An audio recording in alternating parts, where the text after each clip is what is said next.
$100. That's what my sister told me I'd be getting from Dad's estate. Not $1,000. Not $10,000. $100. Just enough for a nice dinner, maybe. Enjoy it while you can, little brother, Diane had said, her voice smooth as silk and just as cold. The real money goes to people who actually built something with their lives. She'd called me 2 days after Dad's funeral, a funeral she'd organized without telling me until 12 hours before it started. I'd driven through the night from Hartford to Boston, arrived with paint still under my fingernails and exhaustion in my bones. Viewing Monday, 10 a.m. sharp. Morrison and Walsh Law Offices, downtown Boston. Dad's will is being read. His attorney, Rebecca Walsh, insisted you be present for some legal formality. Diane had paused, and I could practically hear her smiling. Personally, I just want to watch your face when you realize how little you meant to him. All those years playing with crayons while I built an empire. He knew who deserved his legacy. Before I could respond, she'd hung up. I stood in my small apartment in Hartford, Connecticut, holding my phone, surrounded by half-finished canvases and student artwork pinned to every wall. The late afternoon light filtered through paint-stained windows, illuminating my current project, a mural commission for the local community center. My hands were covered in acrylic paint, blue and gold. My worn flannel shirt had more colors on it than a rainbow, and I was wearing the same Converse sneakers I'd bought at a thrift store 5 years ago. I looked down at them. They were honest shoes. They'd walked me through 25 years of teaching high school art, of helping kids find their voice, of creating beauty on a teacher's salary.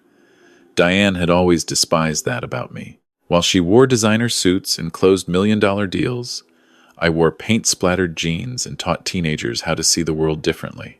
While she married Gregory, a hedge fund manager whose watch cost more than my annual salary, I dated Sarah, a librarian who believed in saving banned books and planting community gardens. We'd broken up amicably 3 years ago, both realizing we made better friends than partners, but she still texted me photos of her garden every weekend. Diane had called Sarah that woman who wastes her life with books at our last family dinner. Dad had asked Diane to leave his house that night. I walked over to my desk where an old photograph sat in a cheap frame. It showed Dad standing between Diane and me, his arms around both our shoulders. I was maybe 15, Diane 18. We were standing in front of Anderson Properties' first building, a modest apartment complex in Dorchester. Dad had saved for 20 years to buy that building. He'd immigrated from Ireland with nothing, worked construction, learned the trade, saved every penny, and eventually bought his first property. Anderson Properties. It was his American dream, his legacy, his proof that hard work mattered. And now Diane was claiming she'd built it into an empire. The thought made me laugh bitterly. Empire. Diane had been handed the vice presidency at 25, president at 30, CEO at 35, and she'd nearly destroyed it twice that I knew of. But I'd stayed silent. That was my role, apparently. The disappointment, the artist, the one who chose passion over profit, while Diane took credit and collected accolades. I looked at my phone. $100. I should have been angry, should have been hurt. But mostly, I was just tired. Tired of being dismissed. Tired of being the family embarrassment. Tired of Diane's condescension and Gregory's smirks and Dad's long silences that had stretched between us for the past 8 years. The silences that started when Diane finally convinced him that I was a failure, a waste of his genetics. Someone who'd chosen finger paints over fortune. Monday. Will reading. $100. Fine. I'd go. I'd sit there. I'd accept my $100. I'd let Diane have her moment of triumph. Then I'd drive back to Hartford, back to my students, back to my art, back to my quiet life. At 58 years old, I'd made peace with being the black sheep, or at least I thought I had. I spent Sunday afternoon doing something I hadn't done in years. I went to Goodwill and found a blazer. Navy blue, slightly too big in the shoulders but clean. I paired it with khaki pants and a white button-down shirt I'd worn to Sarah's cousin's wedding. I didn't own a tie. Never needed one for parent-teacher conferences, but I wanted to look presentable. Some stubborn part of me refused to give Diane the satisfaction of seeing me show up looking exactly as pathetic as she expected. Monday morning arrived cold and rainy. Classic New England November weather. I drove my 12-year-old Honda Civic into Boston, the engine running because I'd changed the oil myself last month. The drive from Hartford took 2 hours. I parked in a public garage 4 blocks from the law office because parking at the building was $30 an hour, and I wasn't about to pay that for what would probably be a 30-minute humiliation. The building rose before me as I walked those 4 blocks. A modern glass tower on Federal Street, 15 floors of success. I remembered when Anderson Properties had moved their headquarters here. I'd been 33, still on speaking terms with Dad, still invited to family events. He'd asked me to help with something for the building, the lobby art installation. Spend months working with him, choosing pieces, arranging the space. We'd created something beautiful together. Diane had taken credit for it in the company newsletter. I'd helped design the logo for Anderson Properties, too. The interlocking A and P that appeared on every building, every business card, every sign Dad had known. He'd thanked me quietly over beers one evening. Diane never knew, or if she did, she never acknowledged it. The lobby was exactly as I remembered it. Polished marble floors, walls of dark granite, recessed lighting that made everything look expensive. A massive Anderson Properties logo dominated the wall behind the reception desk, brass letters catching the light. I approached the desk, my old Converse squeaking slightly on the marble. The young man behind it looked up, his professional smile faltering as he took in my appearance. Thrift store blazer, paint-stained hands, despite 2 scrubbings, old shoes. I was a smudge on his pristine picture. "Can I help you?" His voice was polite but distant. "I'm here for the 10 o'clock meeting. Morrison and Walsh. Michael Anderson." Something shifted in his eyes at the name. He glanced at his computer. "Oh yes, Miss Walsh is expecting you. 14th floor. Someone will meet you at the elevator." I thanked him and walked to the elevators. The elevator was empty, all mirrors and brushed steel. I caught sight of myself in the reflection. I looked exactly like what I was, a 58-year-old art teacher who'd spent more time with paintbrushes than boardrooms, who'd chosen meaning over money, who probably still had cerulean blue under his fingernails despite scrubbing with dish soap. The elevator climbed smoothly. 14. The doors opened. A young woman in a sharp suit was waiting. "Mr. Anderson, this way, please." She led me down a hallway lined with photographs. The history of Anderson Properties displayed like a corporate museum. Early photos of Dad in work clothes, standing proudly in front of buildings. Later photos of the company expanding, growing, reaching. Then photos of Diane. Diane shaking hands with Boston's mayor. Diane cutting ribbons. Diane accepting awards. Diane on magazine covers. I noticed something that made my chest tighten. After about 1999, my face didn't appear in a single photograph. I'd been erased, edited out of the family story like I'd never existed. It should have hurt more than it did.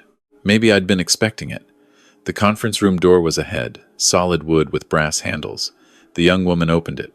"Miss Walsh will be with you shortly. Please make yourself comfortable." The room was intimidating. A long mahogany conference table dominated the space. High-backed leather chairs. One wall was entirely windows, offering a view of Boston Harbor. The opposite wall displayed framed properties, buildings that bore the Anderson name, and several architectural awards. I walked closer to examine them.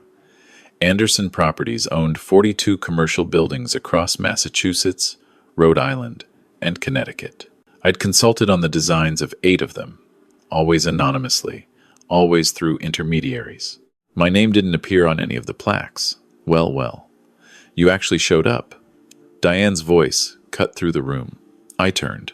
She stood in the doorway, and she looked every inch the successful CEO. Her suit was charcoal gray, perfectly tailored, definitely designer.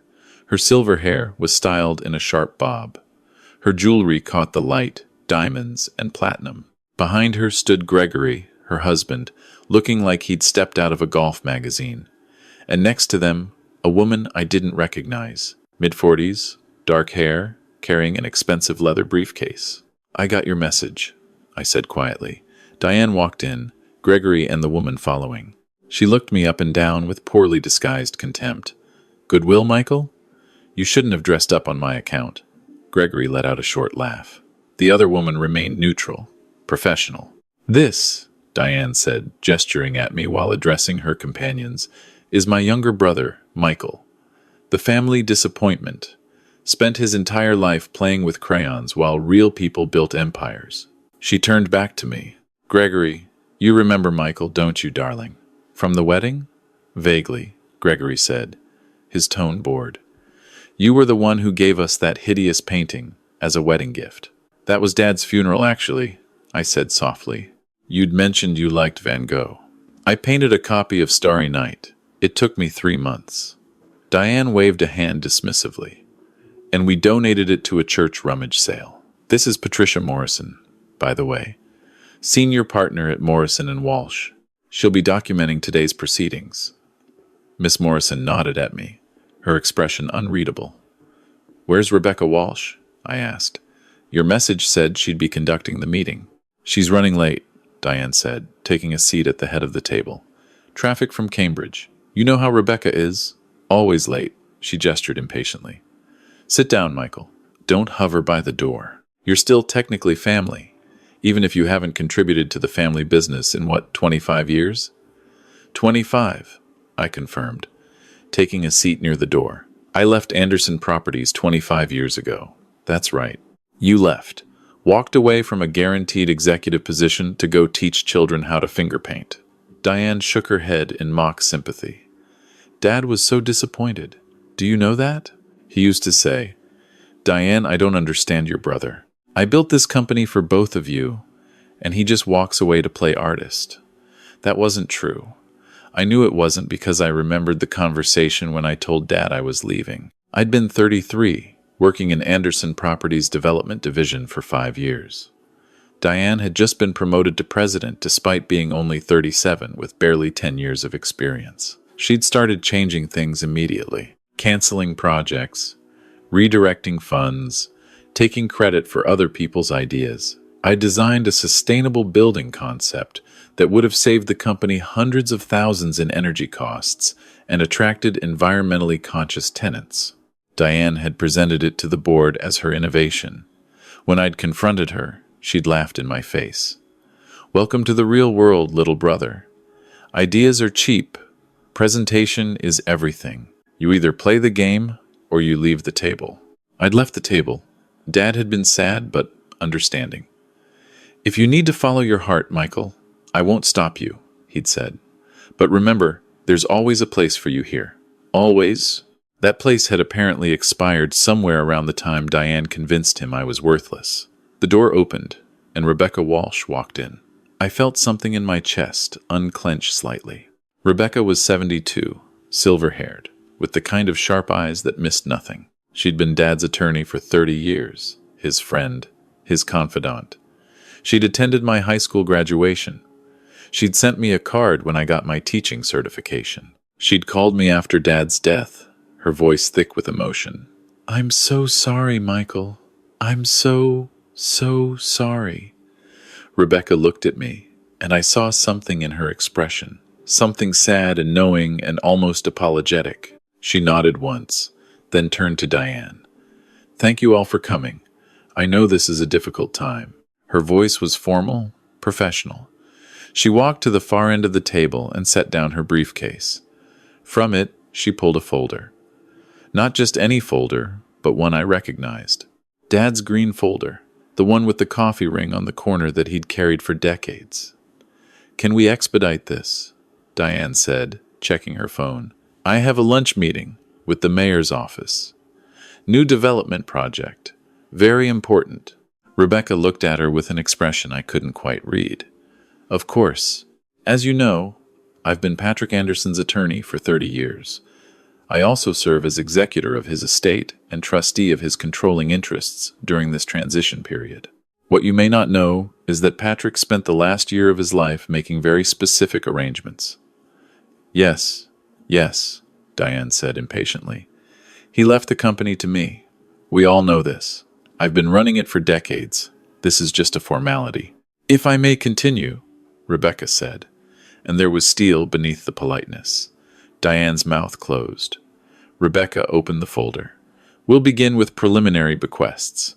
To Maria Santos, who served as Patrick's housekeeper for 32 years, he leaves $100,000 with his gratitude for her kindness and companionship." Diane rolled her eyes. Gregory checked his watch. I remembered Maria. She'd been at Dad's brownstone the last time I'd visited, about 3 years ago. I'd stopped by unannounced because Diane had made it clear I wasn't welcome at family gatherings. Maria had opened the door, her face lighting up. "Michael! Oh, your father will be so happy." She'd led me to Dad's study where we'd talked for hours about art, about teaching, about life. When I'd left, Dad had held my hand. "I miss our conversations, Michael. I miss you," Rebecca continued. "To the Boston Art Museum, he leaves $75,000 for their education programs, with a note that art enriches lives in ways that money cannot measure." I felt my throat tighten. Dad had written that. "For me?" Diane snorted. "Could we skip the charity donations, Rebecca? I really do have that meeting." "No," Rebecca said simply. "Patrick requested every word be read and honored." She looked back down. "To Michael Anderson, Patrick leaves his personal collection of architectural books, his drafting tools from his early years, and all photographs from the family archive." I swallowed hard. Dad's books, his tools, the photographs Diane had erased me from. "Thank you," I managed. "How touching," Diane said. "Old books for the old failure. Perfect symmetry." Rebecca ignored her. "Now we come to Anderson Properties itself." The room crystallized. Every molecule of air charged with electricity. Diane leaned forward. Gregory put away his phone. Patricia Morrison had her pen ready. "Anderson Properties," Rebecca read, "represents 40 years of my life's work. It began with a single apartment building in Dorchester in 1983. Today it operates a portfolio of 42 commercial properties valued at approximately $85 million. She paused. "Patrick Anderson built this company on 3 principles: integrity, innovation, and family." "Dad was always sentimental," Diane said, smiling.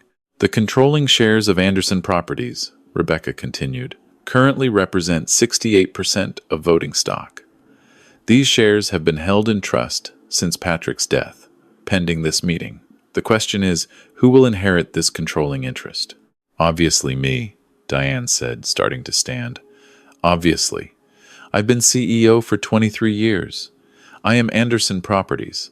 Everyone knows this." Rebecca looked at her for a long moment. Then she smiled. It wasn't warm. It was sad and knowing and final. "Diane, sit down. I'm not finished." "What do you mean?" "Just read the part where Dad left me the company, and let's be done. Michael can take his $100 and go back to his classroom." $100? Rebecca repeated slowly. "Where did you hear that figure?" Diane's face flushed slightly. "Dad mentioned it. Said Michael would get a symbolic amount, just enough to make it legally binding." "Patrick never said that to you," Rebecca said quietly. "Patrick never discussed his will with you at all. I was present for every conversation Patrick had about his estate in his final year." The room went very still. Diane's face had gone pale. "What are you talking about?" Rebecca pulled out another document. "What I'm talking about, Diane, is that you've been lying. Not just about the $100, but about many things.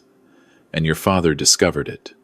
She looked at me. "Michael, I apologize. What I'm about to reveal will be painful. But your father insisted everything be brought to light."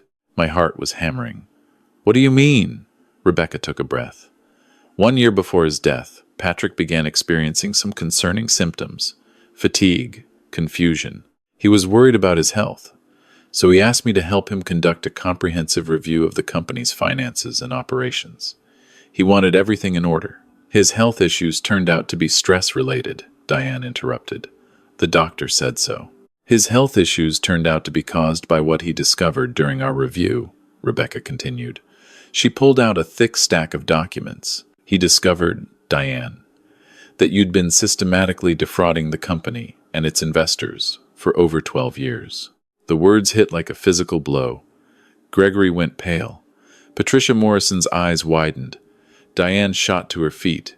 That's a lie. That's a goddamn lie. Sit down, Rebecca said, her voice iron. You'll have your chance to respond. But first, you'll listen. She looked at the documents. Tax evasion through shell companies, bribery of city inspectors to overlook code violations, falsified charity donations for tax write-offs, inflated property values in reports to investors. Shall I continue? She dropped the papers on the table. Your father spent months documenting everything. He was meticulous. He always was. Diane's face had cycled from pale to red. This is insane. Everything I did was for the company's benefit. You nearly bankrupted it, Rebecca said quietly. Twice, in the past 15 years, Anderson Properties was on the verge of collapse due to your decisions. Twice, it was saved at the last minute. Your father assumed market forces had improved. It wasn't until his final year that he learned the truth. Rebecca turned to me. Michael, do you remember the Riverside project in 2011? I blinked at the sudden shift. The Riverside project? Yes, we were developing a mixed-use building in Cambridge. The financing fell through at the last minute because our credit rating dropped. We nearly lost everything. Do you remember what happened? I nodded slowly. Someone anonymously purchased $2 million in company bonds. Saved the project. We never knew who. Because that someone was you, Rebecca said gently. You liquidated your retirement account, your savings, everything you had, and bought Anderson Properties bonds to save the company. Your father didn't discover this until last year when he traced the transaction through 3 different banks. My hands were shaking. I didn't want him to know. I didn't want credit. I just couldn't watch the company fail. There were other times, weren't there? Rebecca asked. Other interventions. The words unlocked memories. The design consultation in 2008 that I'd done for free, saving a failing project. The investor I'd quietly introduced to Dad in 2015 when the company needed capital. The lawsuit I'd helped settle in 2017 by providing evidence that protected the company. At least 10 times over 25 years, I'd quietly intervened to protect Dad's legacy, always anonymously, always without acknowledgement. Why? Gregory demanded. If you did all this, why hide it? I looked at him, then at Diane. Because I loved my father. I loved what he built, and I didn't need credit. I just needed to know it would survive. Spare me, Diane spat. If any of this were true, Dad would have known. He would have thanked you. He did know, Rebecca interrupted.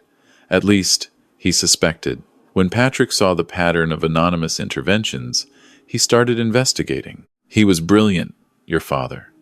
He connected every single one back to you. Your style, your approach, your contacts. Rebecca pulled out another document. This is a letter Patrick wrote 2 months before his death. He asked me to read it today. She cleared her throat. To my children, Diane and Michael, if you're hearing this, I'm gone. I'm sorry I couldn't say these things while I was alive, but I was a coward, and I'm paying for it now. Diane, you were my firstborn, my heir, the child I groomed to take over everything I'd built. And I failed you. I failed you by giving you power before you had wisdom. I failed you by excusing your mistakes and overlooking your ethics. I failed you by letting you believe that success justified any means, that profit mattered more than principle. You nearly destroyed everything I built, not once, but repeatedly. And I enabled you because I was afraid to admit I'd raised a daughter who valued wealth over integrity. Diane had frozen, her face a mask of shock. Gregory was staring at her. Rebecca continued. Michael, you were my quiet son, my thoughtful son, the one who inherited my love of building and creating. And I failed you too. I failed you by letting Diane push you away. I failed you by not defending your choices. I failed you by allowing you to be erased from our family story, even though you protected that story more than anyone. For 25 years, you've lived in the shadows, safeguarding something you had every right to claim, and I was too blind and too weak to acknowledge it. My vision was blurring. Tears were running down my face. Rebecca's voice wavered but continued. This company was built on integrity, innovation, and family. Diane, you failed on all 3. You broke laws, you stifled creativity, you drove your brother away. Michael, you embodied all three without asking for anything in return. And so I must try to correct my failures, even though I can't do it while I'm alive. Rebecca set down the letter and picked up another document. This is Patrick's directive regarding Anderson Properties. She looked at Diane. Diane, your father leaves you what you legally earned through salary and bonuses. That totals $850,000. You also face a choice. Accept this settlement and resign immediately, or the company will press charges for fraud and tax evasion. You have 72 hours to decide. Diane's mouth opened, but no sound emerged. Rebecca turned to me. Michael, your father leaves you the controlling 68% of Anderson Properties. He also leaves you his personal investments totaling $8.5 million. And he leaves you this. She handed me an envelope. Worn, creased, addressed in Dad's handwriting. Michael, not Mike, Michael. He asked me to give you this privately, but he also said you could read it aloud if you chose. That's your decision. My hands trembled as I opened it.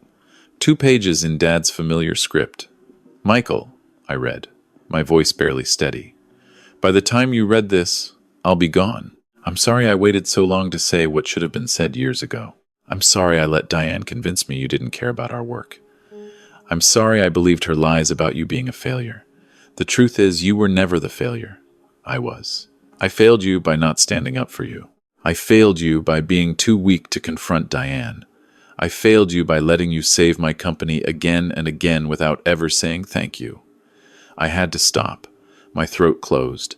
Rebecca quietly pushed water toward me. I drank, then continued. I don't expect you to forgive me.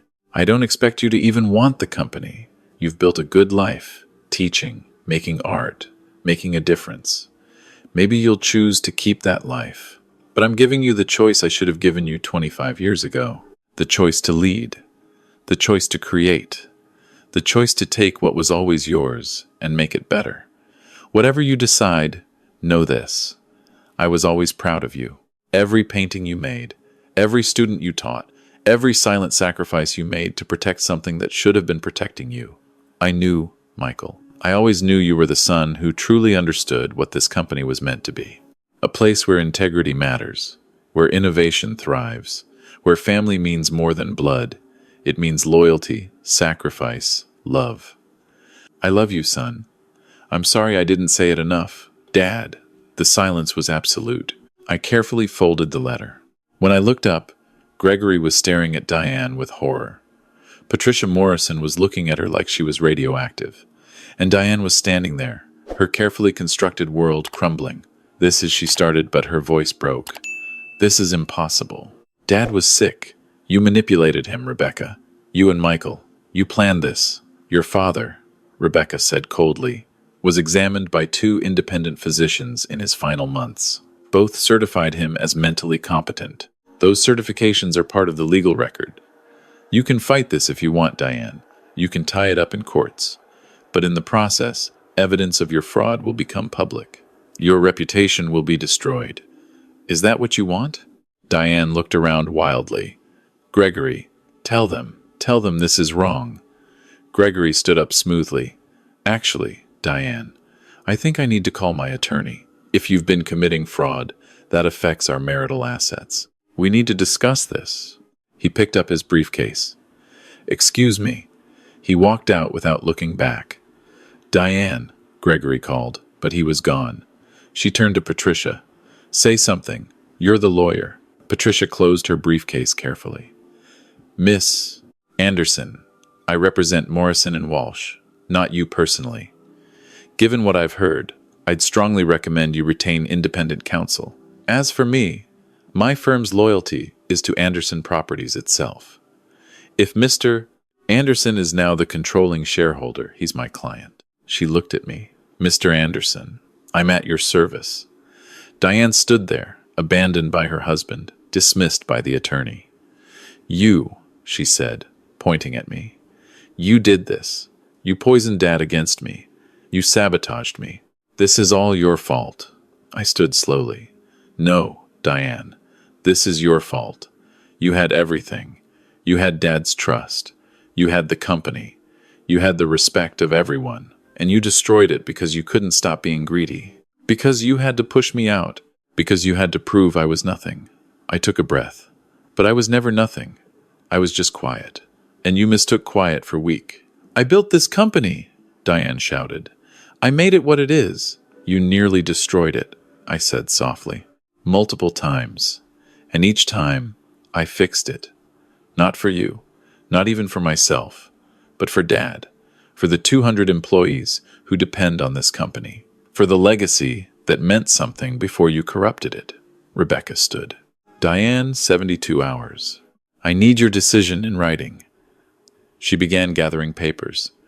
Michael, we have much to discuss. Legal transfers, board meetings, operational briefings. When you're ready, we'll begin. I nodded, still processing. Diane stood there, diminished. Her expensive suit suddenly looking like a costume. This isn't over, she said, but there was no strength in it. Yes, it is, I said. It's been over for a long time. We just didn't know it. She stared at me another moment, then turned and walked out. Her heels echoed down the hall, growing fainter. Patricia Morrison followed at a distance. Then it was just Rebecca and me. I'm sorry, Michael, Rebecca said quietly. Patrick wanted it private, but he also thought Diane needed to understand. Did he really write all that? Every word. He cried while he wrote it. Told me he wished he'd been brave enough to say it to your face. Rebecca touched my shoulder. He loved you. Michael, he was flawed, but he tried to make it right at the end. That counts for something. Yeah, I said roughly. It counts for something. After Rebecca left, I stood alone in that conference room for a long time. I looked out at Boston Harbor, at the water and boats, and the city beyond. Anderson Properties. Dad's dream, now mine. I thought about my classroom, my students, my art, my simple life. I thought about 200 employees who probably thought I was the failure, the one who'd abandoned the family. I pulled out my phone and called Sarah. She answered immediately. Michael, how did it go? It went. I paused. Differently than expected. He didn't really leave you just $100, did he? No. He left me the company. Silence. Then, oh my God, Michael, the whole company? The whole company. What are you going to do? I looked around the conference room, at the photographs that had erased me, at the awards for buildings I'd helped create, at the city waiting beyond the windows. I don't know yet, I said, but I think maybe I can do both. Teach and lead. Create and build. Make Dad's dream work the way it should, with integrity, with innovation, with family that actually means something. That sounds like you, Sarah said. I could hear her smile. Always making things better. After we hung up, I walked around the room one more time. I stopped at the wall of photographs, my face absent from the story. I'm back, Dad, I said to the empty room. I don't know if I can do this. I don't know if I'm the CEO type, but I'll try. For you, for the people counting on us, for the legacy we should have shared. The city kept moving beyond the windows. But inside me, something shifted. Something that had been waiting 25 years. Not anger, not even satisfaction, just a quiet determination. A sense that maybe finally I could step out of the shadows and claim what I'd been protecting all along.